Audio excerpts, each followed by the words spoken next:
Hi అండి. అందరూ ఎలా ఉన్నారు? అందరూ బాగున్నారా? నేను కూడా చాలా బాగున్నాను. ఈ న్యూ ఇయర్ స్పెషల్ జొన్న పిండితో నేను కేక్ అయితే రెడీ చేశానండి. చాలా అంటే చాలా టేస్టీగా ఉంది. పిల్లలకు కూడా చాలా హెల్త్ బెనిఫిట్స్ ఉన్నాయి. బయట కేక్స్ కంటే ఇలాగా ఒకసారి చేసి పెట్టండి పిల్లలకి.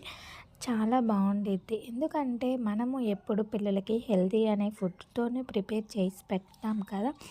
కానీ కొన్ని కొన్ని సందర్భంలో తినొచ్చు. కానీ ఎప్పుడు హెల్తీ అనేది ముఖ్యం కదా అండి.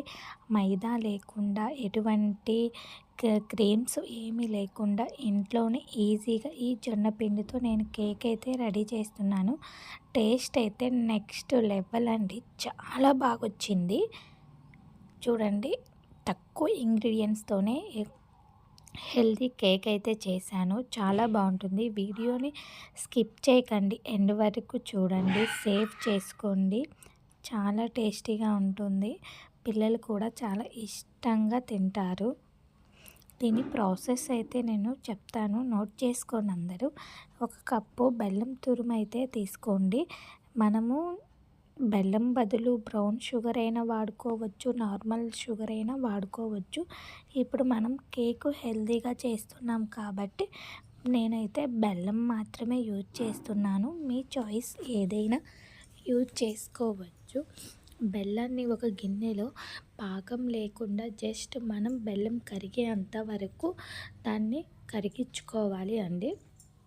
బెల్లం పూర్తిగా కరిగి ఉండాలి. లేదు అంటే మాత్రం కేక్ అయితే ఇరిగిపోతుంది.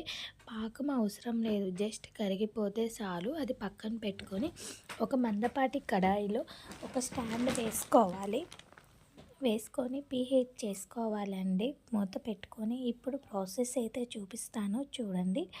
ఒక గిన్నెలోకి మనం ముందుగా రెడీ చేసి పెట్టుకున్న ఈ బెల్లం సిరప్ని అయితే వేసుకొని విస్కర్తో కానీ స్పూన్తో కానీ మంచిగా కలుపుకోవాలి. దీంట్లోనే మనం ఒక అరకప్పు వరకు పెరుగు కూడా వేసుకొని మంచిగా బ్లెండ్ చేసుకోవాలి. మీరు అంతకైతే మిక్సీలో అయినా చేసుకోవచ్చు, ఇలా విస్కర్తో అయినా చేసుకోవచ్చు.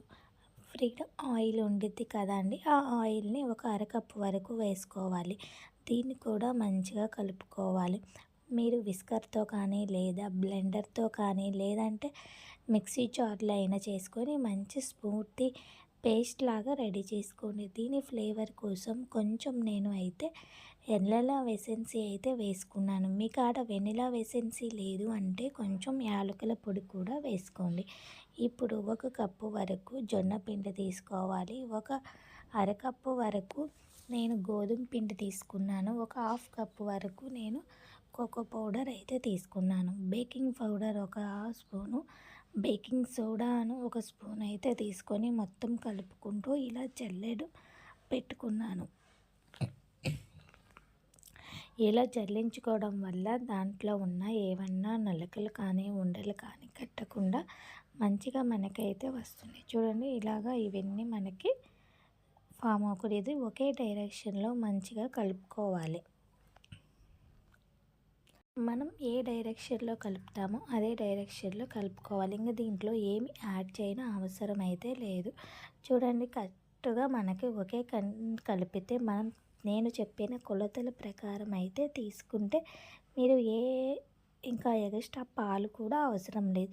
ఒకవేళ మీకు గట్టిగా అనిపిస్తే కొంచెం కాచి చల్లార్చిన పాలనైతే తీసుకోండి, లేదు అంటే సరిపోతుంది.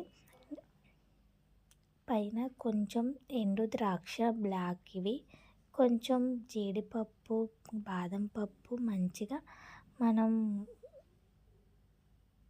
కట్ చేసి పెట్టుకున్నాం కదా, వాటిని కూడా వేసుకొని ఒకసారి కలుపుకోవాలి. ఇలా చేయడం వల్ల పిల్లలు చాలా హెల్తీగా ఉంటారు, ఎముకలు దృఢంగా ఉంటాయి.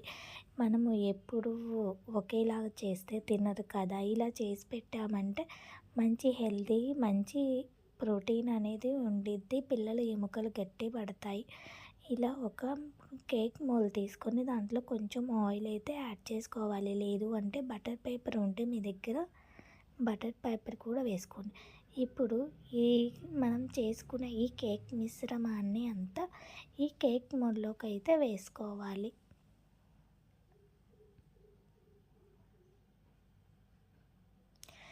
ఇప్పుడు ఒకసారి దీంట్లో ఎయిర్ బబుల్స్ ఏమన్నా ఉంటాయేమో అనేసి బాగా కంటిన్యూస్గా తిప్పుతూ దీంట్లో మంచిగా ఎయిర్ లేకుండా ఇలా డిప్ చేసుకోవాలి. పైన కొన్ని బాదం పలుకులు మీకు ఏవి కావాలి అని అనుకుంటే ఇలాంటివి ఈ డ్రై ఫ్రూట్స్ అయినా వేసుకోవచ్చు. నా దగ్గర బాదం జీడిపప్పు ఉంటే వేసుకున్నాను.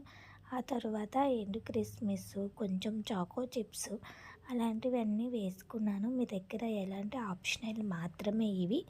పిల్లలు కొంచెం డెకరేటివ్గా చేస్తే చాలా ఇష్టంగా తింటారు కదా అన్న ఒకటి.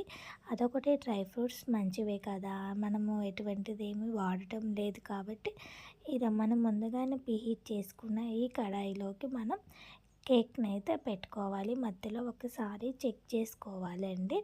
తర్వాత మళ్ళీ మూత తీసి చూసుకోండి. మనకి డ్రై ఫ్రూట్స్ కూడా మంచిగా కుక్ అవుతాయి, కేక్ కూడా మంచిగా కుక్ అయింది. ఇలా నైఫ్తో కానీ టూత్ పిన్తో కానీ కట్ చూసుకుంటే లోపల వరకు మనకి ఎటువంటి అతుక్కోకుండా ఉంటే కేక్ అయితే పర్ఫెక్ట్గా వచ్చినట్టండి.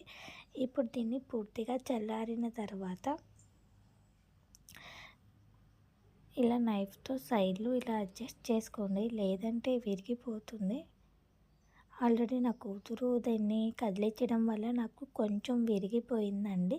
అలా కాకుండా నెమ్మదిగా నైఫ్తో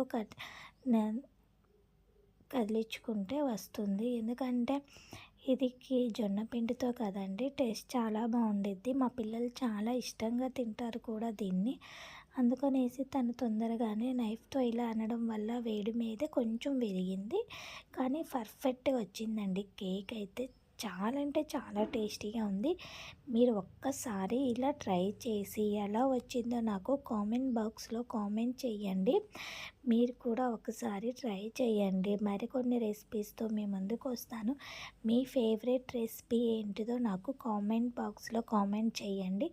నేను అది మీకోసం చేసి చూపిస్తానని ఈ ఇయర్ మీకు ప్రామిస్ చేస్తున్నాను. థ్యాంక్ యూ అండి, సపోర్ట్ చేస్తున్నాను.